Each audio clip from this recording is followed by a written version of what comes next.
Hi again, everyone. I'm Ollie Matthews. This is the Narcissistic Resistance. In this resistance video, sponsored by contribution from Anonymous, and here's the story. You've read about 5 stories from me, but this one is different because it is only about the first years of my life in a family full of narcs and borderlines and just pure stinky, disgusting assholes.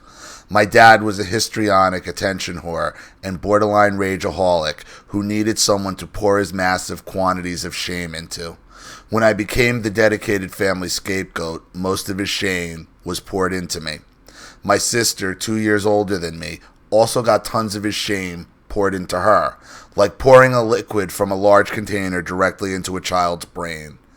Just for one little example, I remember family dinners where we would all be sitting there silently with bowed heads, and as my dad lectured and raged about a very quickly changing variety of subjects that no one could keep up with. We were all supposed to have appropriate emotional reactions to appease his madness as the seconds went by and the topics changed constantly. And that's what it was like dealing with my mother's rages. You just sat there, much like kind of almost like hunkered down in your own brain as the hurricane passes. You just want it to pass because you don't know anything what's coming. Tree, telephone pole, roof could get ripped off. The direction changes at will. It's volatile, it's violent, and it's nothing but anxiety to be around them. You're just sitting there in the storm, in the hurricane. Then all of a sudden he would start calling my sister a spoiled brat. He would hatefully spit this insult over and over for maybe 20 minutes at a time, then start up again at the next meal the next day, and this could go on for weeks.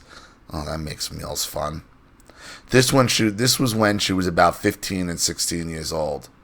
Although my parents never talked about anything that had to do with their childhoods or their past, I know that both my parents were sexually abused as young children. I learned this from hearing random details about their lives from relatives over decades. It wasn't hard to figure out. One relative once mentioned that my mom's dad used to take her out in the woods a lot when she was little. My dad was the 10th child in a farm family out in the middle of nowhere in the South. I actually suspect that he was probably a child of one of his older sisters who ran away to Chicago when she was 17. I believe this because they both have some very unusual and distinct physical traits that no one else has, such as eyes that don't fully close when they sleep.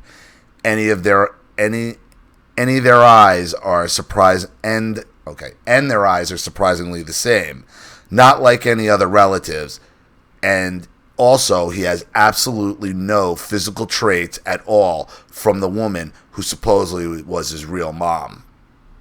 That's always some shit.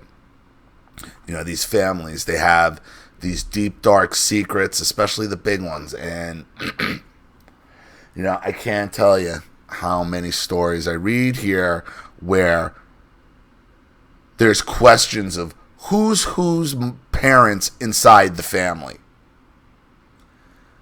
Is the sister really the mother? Is the aunt really the mother? Is this one this happens over and over and over again. I see this, and it does nothing but cause mass confusion and trauma. When I was about 5, I was playing with 2 neighborhood girls. My mom came out of nowhere and furiously attacked me and screamed at me with completely out of control intensity. Ever since then, I was afraid of girls and could not ever have any kind of girlfriend until I was 21.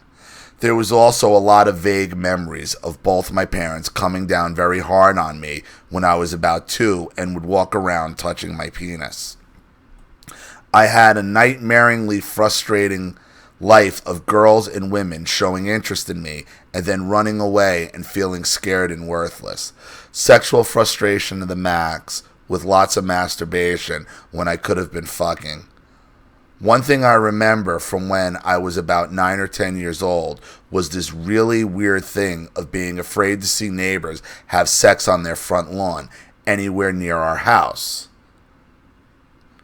No one ever did anything like that, but I had these imaginations that I would be in the back seat of the family car as my parents were driving home to our house, and as we drive into our neighborhood, there would be a couple having sex on the front lawn right in plain sight.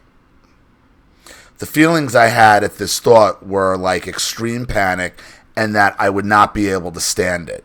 I guess the point of mentioning this is to show that somehow I had been terrorized about the idea of sex. Clearly, it lines up what you said you found out about your mother's reaction to you around girls. These memories, I don't think you made that up as a child. I think something was replaying in your head that you saw. Something you were exposed to. Something your parents exposed you to. It seems like there's a lot of secrets in your family. A lot of secrets. And in a family like yours, where you have the ability to make things go away and cover up, the main thing is to tie up the loose ends, and you're a loose end.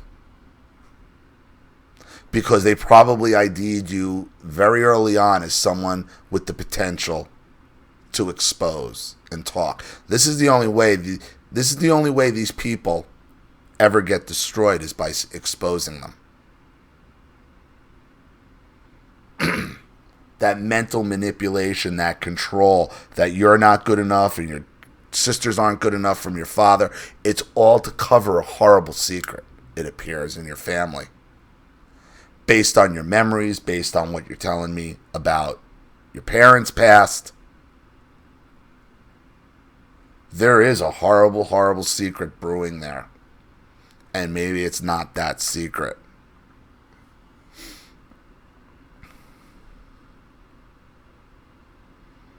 9 or 10 years old, that's a weird thing to be afraid of. Unless that thought had been burning in your head for years. Something you had been exposed to earlier on.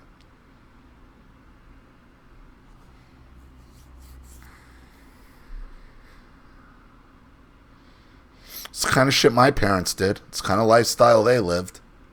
Fucks you up. Fucks you up.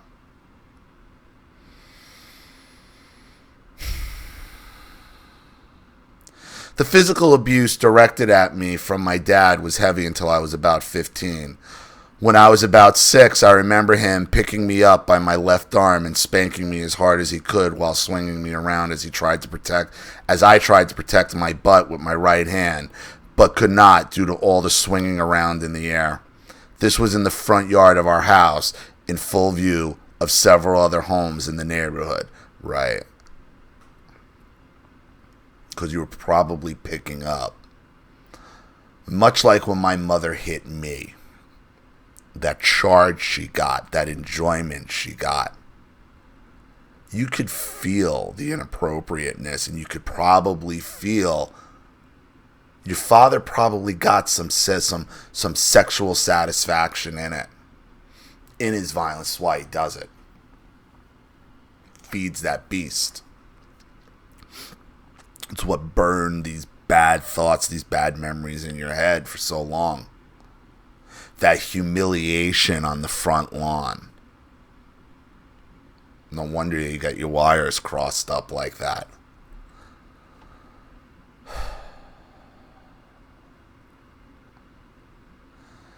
The narcissist, they humiliate you publicly. They love it.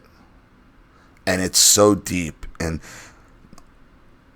worse than just being humiliated, just being beaten in front of the neighborhood, is knowing that he's getting some kind of sick sexual charge out of it.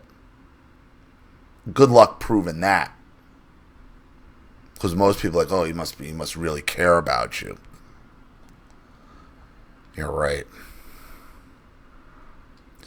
Another time he was mad at me for some unknown reason and started kicking my tricycle as I was trying to ride it along the concrete sidewalk. He was behind me, kicking, and I had to lift up my legs so fast, moving the pedals would not hurt me. The tricycle broke in half, and I landed on the sidewalk on the base of my spine. Ouch.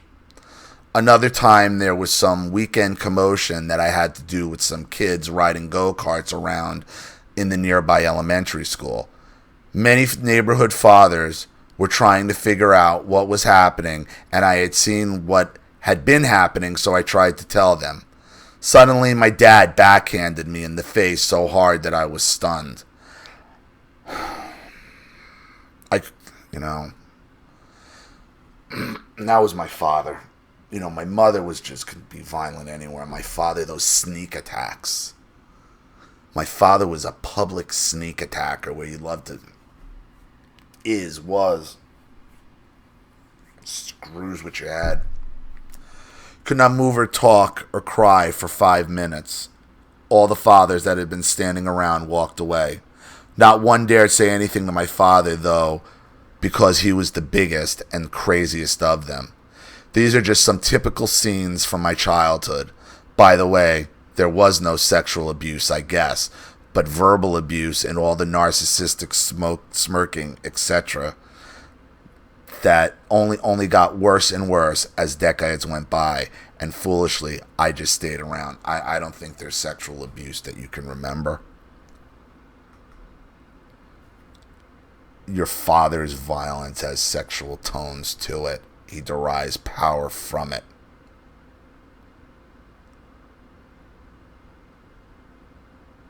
He's not going to manifest his and your mother's, either one of them, their sexual abuse without therapy into just violence. They're not.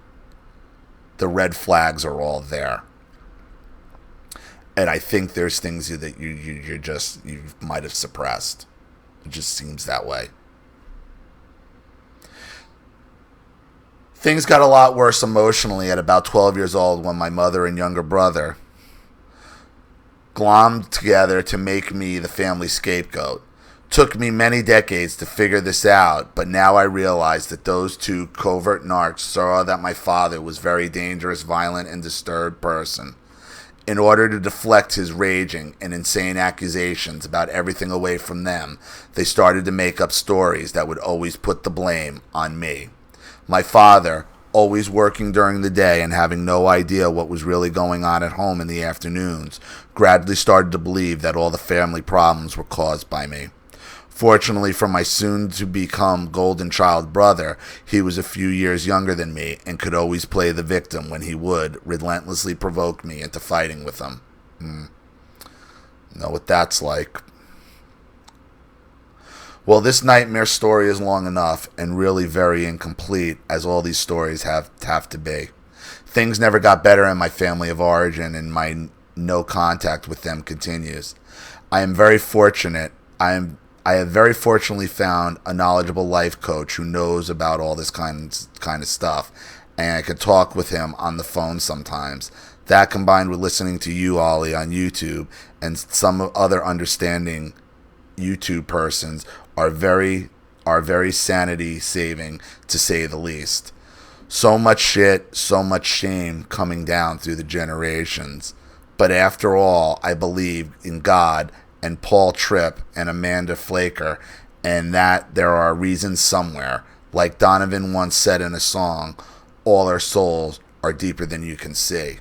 When I get depressed, old Neil Young songs started playing in my head. Down by the River, long version, for example. Thanks, Ollie, for letting me spit my shit. Anonymous. Well, first, Anonymous, thank you for sharing again. And, just so everybody knows, this Anonymous is the one who helps a lot of people behind the scenes. This person does a lot for this channel. So, for him to be opening up like this, and this, it's a lot. You're going to have to, I think, look at the very, very distinct possibility that, look, all of this behavior from your father, your mother, has sexual overtones. Even if nothing outwardly sexual happened, like physical touching, there's mental sexual abuse. There's other ways of being. This is all sexually related, whether you were quote unquote physically touched or not, which is still a possibility. All your behaviors, even as a child, point to acting out as someone who'd been a victim of something. The running away from women almost sounds like a son husband to me. And I know that's not the case with you. But I think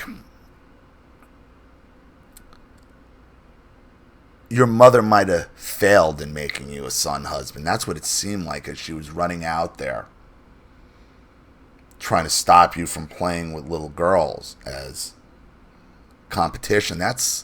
Look, son husbanding or attempted son husbanding, that's another form of sexual abuse.